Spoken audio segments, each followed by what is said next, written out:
O ano pong Mula nung uminom ako nito, Ay, pakita niyo po. Pakita niyo yung kape. Nung pumunta kayo dito, di ba? Kasalukuyang may may namamaga siya. Opo. Tapos nung pag kinabukasan, nag-take na ako nito.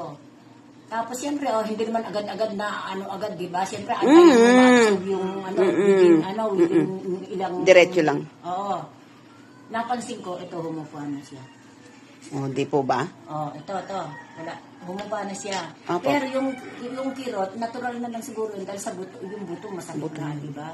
Pero yung maga, nawala nawala. na. Tuloy-tuloy na Na-save ako dun sa pagpapa-injection ng steroid. I-injection nun sana ako. Nung week na yon na naka-schedule na ako. Sabi ko, teka muna, puro yata ako injection. Kasi kumbaga, pangalawang beses ko na natatanggalan ng tubig eh. Ang kapalit na gamot nun ay steroid daw yun. Makakapagpasira din ng kidney yun. Kaya tinigilan ko. Sabi ko, at saka na. Kasi, totoo naman yun eh, di ba? Meron gamot na nakakagamot. Meron naman gamot na nakakasira. Ay, tama. Kaya hinold ko yun yung schedule ko ng pagpapatanggal ng tubig tapos Magkano bayad dun? covered ako ng PhilHealth. 4-5 yun. Ngayon, kumot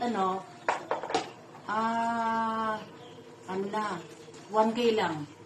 Okay. Oo. Ako ng 3-5.